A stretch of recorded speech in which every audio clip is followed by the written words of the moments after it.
This game is an excellent example of the power of the two bishops. So Alireza Firouzja had white, he was playing Lenier Dominguez Perez. This is the New in Chess Classic 2021, and these two guys will soon be facing each other in the Grand Chess Tour, which starts this week in Bucharest, Romania.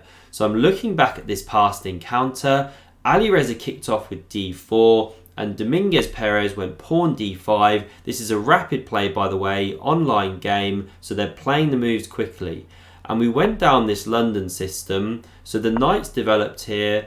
Alireza went bishop f4, Lenier went pawn e6, knight b to d2, pawn c5, strikes at the centre, white bolsters with pawn e3, and now different ways to play here for black. I covered a video on what I like to play, one of my pet systems, I'll link that at the end. Here we had queen to b6, it targets the pawn on b2, so Alireza defended with the rook. Now the bishop came to d6, challenging that powerful white bishop. And here you can just swap those bishops, or you could take on c5. This one can get a bit drawish. So Alireza went pawn c3, the standard move. And now different ways for black to play. If you take here, it doesn't lead to too much for either player. White has a bit of a grip on e5, but instead we had this captures on d4. And Alireza now goes for a gambit line because he takes on d6, but black's not obliged to actually recapture that bishop. Instead, you can flick in this move. And black's actually winning a pawn because after Alireza saves his bishop, you take the knight with check, the queen recaptures, and for the sake of a pawn, white now has the bishop pair, pressure against the king, it can't actually castle freely, so this is the compensation which Alireza is arguing. So knight e4 now from Lenier, he hits the queen, also targets f2, so the queen slid across to c2, and now an excellent move from Lenier. If you get a bit casual here and play say knight to c6, looks really normal, but the problem with this is you're not doing anything to address the power of this bishop, you still can't castle your king, and also how is this bishop getting into the game? If it comes to d7, well then it's blocked by the knight, so it's just a bit slow, not quite so accurate. This move was played by Lenier, an excellent move, because now say you go bishop to d3, which was the best move, but Alireza didn't play it, well now you can bring this knight to c5. So you hit the bishop, but more importantly, you block this one's influence. You can castle the king soon. This bishop can freely develop. So really nice play by Lenier. He knows his opening stuff, very well prepared. And Alireza now goes knight to d4. So he's trying to mix it up. He doesn't go bishop d3. He wants to kick this knight with pawn f3, but actually the knight's a bit shaky on this square because it's running into pawn e5 at a later point. So bishop d7 was now played, it develops that piece, covers b5, pawn f3 kicked this knight, it dropped back into d6 here, and again this is an excellent move, black's preparing to castle, also pawn e5 is coming, and that's why Alireza didn't go bishop to d3 here, because now pawn e5 is really powerful, you're kicking this knight all over the place, where is it going? Black's got the centre, soon castling the king. White just doesn't have enough compensation here. So that's why Alireza didn't play the standard developing move. He went queen to f2 instead, and his whole idea is that he's x-raying the queen. Once these two swap off, then this knight on d6 will be loose from the bishop. So that's how he's preparing to meet e5. Now you could drop back to c2 or b3, but Alireza loves to go forward. He goes knight e6. Now you could take here on f2. Lenier actually decides he's happy to take the knight here, let his pawns be doubled, because after the pawn recaptures, he's opened the a file for his rook, and this also supports the knight coming to that c5 square. So the bishop captured on d6, this was Alireza's idea, pawn f6 defended e5, and now pawn f4, excellent move, trying to break down the centre, open up the board for the bishops.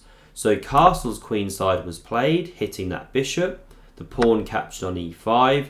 This one recaptured, and now Alireza didn't take here because then bishop f5 comes. You hit the rook on b1. One of the rooks is sliding to the e file. This is game over. So we didn't have that one. The bishop came to e7. Rook d7 was played. bishop h4, and now this one has options. It could come to g3 or f2 later on. So whilst black is better here, extra pawn plus the center, white has lots of tricky opportunities to generate counterplay. So knight c5 was played, this bishop came to b5 hitting the rook f7 played, and now rook f1 challenging that active piece. We had an exchange here, the king recaptured, rook f1 check, and this one hit on g1. So bishop d7 now from Lenier, a good move, challenging that bishop pair. Alireza dropped back. He needs to keep those on. He needs to generate opportunities. And now Lenier goes wrong in this position. He should play knight e4 here as the best move, a more active move. He can soon march the king in, something like this, better for black.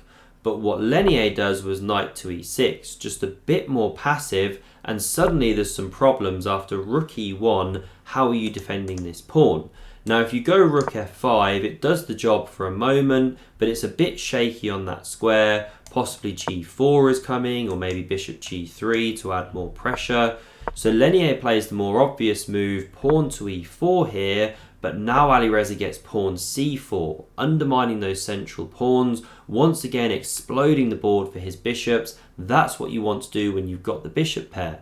So that one's attacked, bishop c6 defended, and now pawn b4, excellent move, threatening b5 and then takes on d5. So a capture's occurred here, the bishop bounced round, it hits that knight, and now it could have come into d4. You can imagine Alireza playing that move in an instant, the more active square, but Lenier drops to c7, still a good move, but not quite as active, and now Alireza sees as an initiative. He goes pawn a4 here, overloading that c6 bishop. It decides to take on a4, and now the rook swings in, takes on e4. It's threatening to invade here. Black's in some trouble, even though the position's technically equal, much easier for white to play here. So rook e8 played, challenging the file. The rook came to f4, bishop c6, and now bishop d3 attacked the pawn. It came to h7 here, and the rook invaded to f7.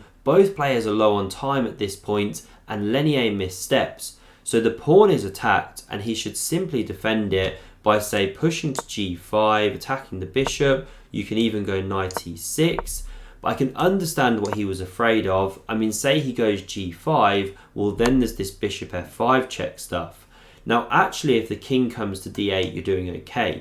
If you come to b8, well, then there's bishop g3. That knight's actually dropping off the board. If you come to d8, well, actually, you're okay.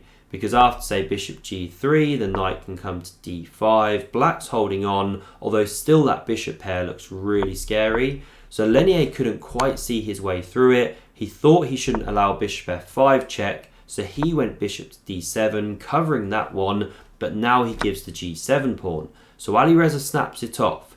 And now you could again defend passively here with rook to h8, but the super GMs, they hate playing such moves, they want activity. So pawn b5 was played, takes the c4 square. Alireza went rook h7, but then Lenier goes active, rook e3, hits the bishop, he's taken away c4. So check was played by Alireza, the knight blocked here, and the bishop came to g6, pressuring that knight, tying down the rook to the defense. So bishop c6 was played by Lenier. Once again, he goes active. He's looking at g2, but now Alireza snaps off another pawn. Now he's actually a pawn up with two connected passes on the king side here. So the rook came to e2, pressures g2, but bishop f2 was played, an excellent interception move, still holds the e1 square from checks. The knight came to d6, looking to reactivate. Bishop h5 played, hits the rook, rook d2, and now bishop g4 check was followed by pawn h4. Alireza starts pushing that kingside pawn, really tough now for black. So knight e4 played, hits the bishop, it bounced into b6 with check. I mean, look at these beautiful bishops cutting the board. The king came to e7, bishop f3, rook c2 played, and now this deals with the threat of rook takes on c6, because you can recapture with the rook, and previously you'd have been losing your knight, but now you pick up the bishop on b6. So that's not working for Alireza. Instead, he plays simply rook g6, an excellent move because now he's preparing to push that h-pawn. So king f7 played, pawn h5, the knight came to d2, hits that bishop, and now an excellent transition from Alireza. He gives up his bishop pair, he takes on c6, because after pawn recaptures, he's now got this monster kingside pawn. Now you could go bishop c5 here, preparing to win the c6 pawn, but Alireza's seen another way. He goes bishop d4, and this is really superb calculation in time pressure. He just sees the board so differently to other players. So rook c4 was played, hits the bishop, rook g7 check, king f8, now rook g4 defending, but what's going on here? Because knight b3, the bishop's attacked twice, the rook is pinning it to the other rook, it's undefended, you're losing a piece, but pawn h6.